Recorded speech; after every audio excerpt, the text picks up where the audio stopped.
Let's face it, we just passed one of the most disappointing long weekends. The CDC guidelines are being relaxed, people looking forward to taking off masks, even a little less social distancing, attending a sport event, or even a family holiday get-together. And then the weather. In the Northeast, rain, and around the country, storms and excessive heat. One thing after another. The best laid plans, right? We all know the experience. Something unfortunate happens, and then another thing happens, and then maybe even a third thing happens. That's the situation in the readings that are being brought to us this week with the story of Tobit, Tobias, and Sarah. In a way, it's kind of a redo of the story of Job.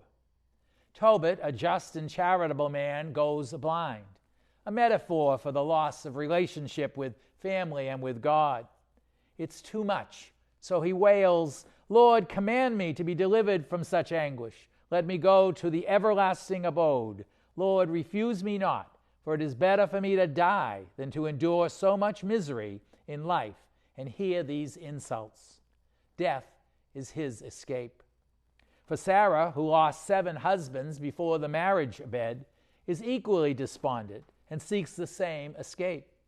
The girl was deeply saddened that day, and she went into the upper chamber of her house, where she planned to hang herself. So, with those 2 stories, how are we feeling today? Sort of like Tobit or Sarah? Hopefully not. Although we have our up and down days, today we are not left in despair. God never abandons us. Quote, "At that very time, the prayer of these 2 supplicants was heard in the glorious presence of the Almighty God." The lesson seems clear. God is present to us and with us. God hears our prayer. Trust that God is in charge and somehow takes care of us. For Tobit, Tobias, and Sarah, stay tuned for the results in the coming few days. Same as Job, right, in a way? God finally reminding Job that God's will reigns, not Job's righteousness, that he was not guilty of any sin, which he wasn't. God was just doing God's will and not Job's will. The gospel reaffirms this reality as well.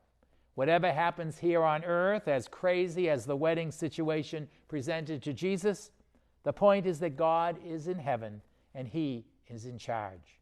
Humbly, honestly, and with our whole person, we need to remember that.